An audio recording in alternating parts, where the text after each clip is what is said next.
바울이 디모데에게 편지를 보내던 시기에 부활과 연관한 거짓 가르침을 가르치고 부정적인 영향을 끼치는 자들이 있었습니다. 이들을 일컬어 이단이라고 합니다.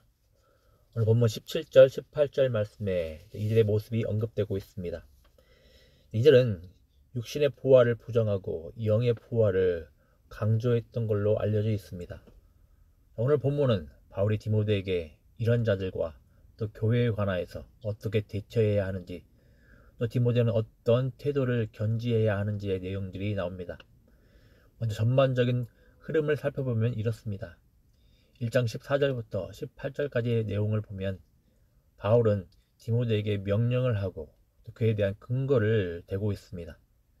1장 22절부터 26절까지의 말씀을 보면 동일하게 바울은 디모데에게 특정한 명령을 하며 근거의 내용을 또 언급을 하고 있습니다.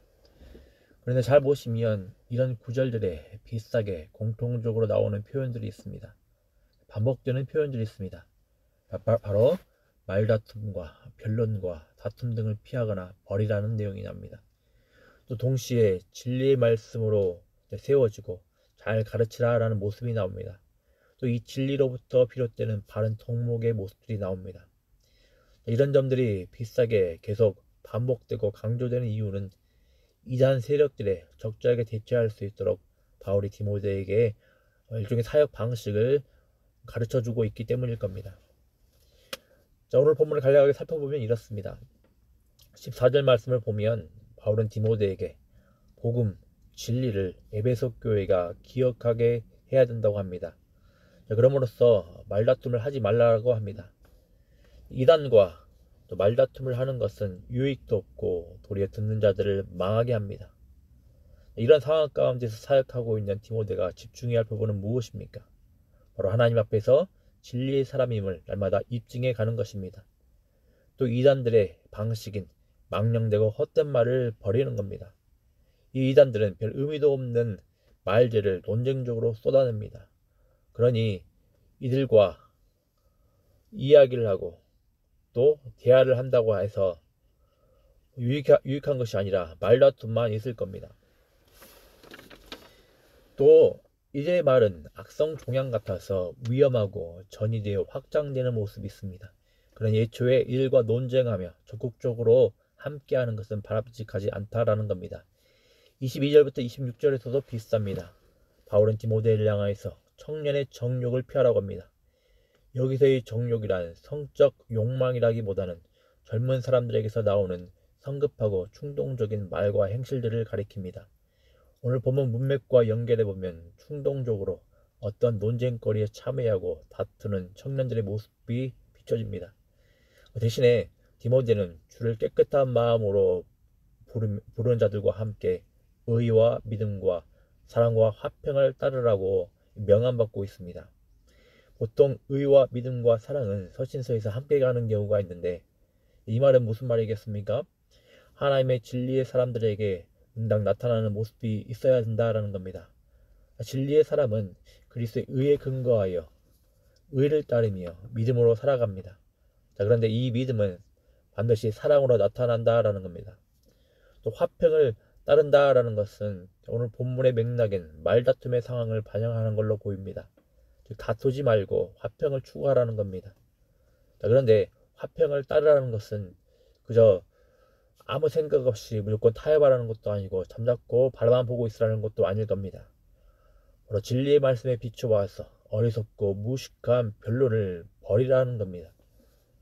그래서 동일하게 24절에서도 다투기보다는 온유하라고 하고 또 가르치기를 잘하며 참으라고 이야기를 하는 겁니다.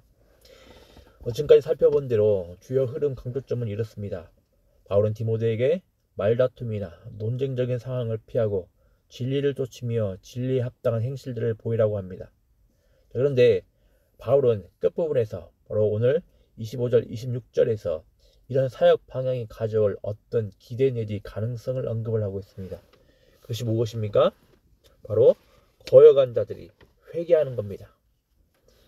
하나님께서 이 거역하는 자들에게 회개의 은혜를 주셔가지고 진리를 알게 하실 수 있다고 합니다. 또 이 거역하는 자들이 마귀의 올무에서 벗어나 하나님께 돌아올 수 있다라고 합니다. 그런데 이들을 돌아오도록 돕는 어떤 수단 내지 방식이 무엇입니까? 변론하고 다투고 논쟁하는 것이 아니라 온유하게 가르치며 또 이들에 대하여서 잘 참으며 이들 사랑과 화평으로 대하는 겁니다. 이럴 때 이들 거여가는 자들이 하나님께로 돌아올 수 있는 그런 가능성이 보인다라는 겁니다. 마찬가지로 우리도 동일하게 많은 사람들을 만납니다. 물론 오늘 본문에 나오는 직접적으로 이단의 세력들을 만나거나 하는 경우는 드물지만 상당 부분 편벽되이 편협하게 왜곡되게 가르침을 받은 사람들이 있는데 이들의 행실 또한 왜곡된 모습이 나타나며 또 편중된 모습들이 많이 보입니다. 그런데 이들을 하나님께 돌이킬 수 있도록 돕기 위해서 무엇이 필요합니까? 그들 위에 서서 마치 그들을 훈계하고 또 지도하는 것처럼 다그치는 모습으로는 부족합니다. 이들과 논쟁을 하며 변론하는 모습으로 그들을 설득하며 돌이킬 수 있도록 돕는 게 아니라는 겁니다. 무엇이 필요합니까? 온유한 모습이 필요합니다. 진리의 기초하에서 사랑과 화평으로 품고 그들에게 진리를 따르는 모습이 무엇인지 보여주는 것이 필요하다 할 겁니다. 말하기는 이런 모습들을 통하여서 혹여 우리들이 만나는 사람들 중 가운데에서 하나님을 떠나서 혹은 그릇된 가르침으로 인하여서 왜곡되이 나아가고 있는 자들을 하나님께로 인도할 수 있는 복된 은혜가 있기를 기도합니다. 이어서 끝으로 추가적으로 살펴볼 내용들이 있습니다. 바울은 디모데에게 이런 이단들을 어떻게 대처해야 하는지, 또 교회는 어떻게 이끌어가야 하며, 또 디모데 자신은 어떤 태도를 지녀야 하는지 말하면서 19절부터 21절 말씀을 삽입을 하고 있습니다. 구약의 한 사건과 또 큰 집의 그릇에 관한 이야기를 가져와서 설명을 합니다. 19절에는 주께서 자기 백성을 아신다라는 구절이 나옵니다. 이 구절은 구약성경 민수기 16장 5절로부터 비롯된 말씀인데 아시는 것처럼 고라, 다단, 아비람이라는 자들이 이들의 반역 사건을 반영을 하고 있습니다. 즉 고라, 다단, 아비람은 모세와 아론을 대적을 하고 반역하였는데 이에 모세는 백성들에게 고라와 다단, 아비람 편에 있든지 아니면 떠나든지 결정하라고 촉구를 합니다. 이후에 어떻게 되었습니까? 고라, 다단, 아비람 등 250명은 하나님의 심판을 받아 죽게 됩니다. 이 사건을 통하여서 바울은 디모데에게 무엇을 가르쳐주고자 합니까? 왜 바울은 이 구약 성경의 이 사건들을 가져와서 디모데에게 언급을 하고 있습니까? 바로 후메네오나 빌레도와 같은 진리를 거스르는 자 편에 설 것인지 아니면 진리 편에 설 것인지 늘 판단하며 살라라는 겁니다. 또 큰 집의 그릇 이야기를 통하여서도 무엇을 가르치고자 합니까? 마찬가지로 진리로 깨끗하게 하며 살아가라는 겁니다. 그래서 주인의 쓰심에 합당하고 모든 선한 일에 준비되라고 이야기를 하는 겁니다. 물론 디모데는 신실한 자입니다. 그렇지만 바울은 이 진리로 깨끗해지는 하나님의 뜻을 디모데가 늘 갖기를 바랐고 이 진리의 말씀들을 이 교회 가운데 가르치기를 바라며 이 사건들, 이 이야기들을 가져온 걸로 보입니다. 우리 또한 이 말씀에 우리 자신들을 비춰봐야 하겠습니다. 우리는 어느 편에 서야 되겠습니까? 우리는 어느 편을 쫓으며 살아가야 되겠습니까? 오늘 본문은 진리가 이미 확실하게 나타났다고 합니다. 우리 가운데 나타났다라고 합니다. 말씀 한번 읽어보겠습니다. 19절 상반절입니다. 그러나 하나님의 견고한 터는 썼으니 인침이 있어 일렀으되. 아멘. 하나님의 터는 교회를 가리킵니다. 그런데 하나님의 교회가 섰다고 합니다. 온전하게 섰다고 이야기를 합니다. 그리고 인침이 있다라고 이야기를 합니다. 인침이라는 것은 소유권, 또 보호를 상징을 합니다. 그런데 이 교회가 무엇으로 인쳐졌습니까? 성령의 진리의 말씀으로 인쳐졌습니다. 성령의 진리의 말씀으로 하나님의 소유가 되었으며 하나님의 보호를 받고 있는 겁니다. 그래서 우리는 진리를 계속해서 알아가야 되겠습니다. 진리로 이미 우리는 거룩하여졌지만 진리는 우리를 날마다 깨끗게 하며 거룩해 합니다. 그래서 진리가 풍성할 때 하나님의 보호하심과 또 하나님의 우리가 소유되었음을 늘 확신할 수 있는 겁니다. 반대로 우리는 늘 경계심을 가져야 되겠습니다.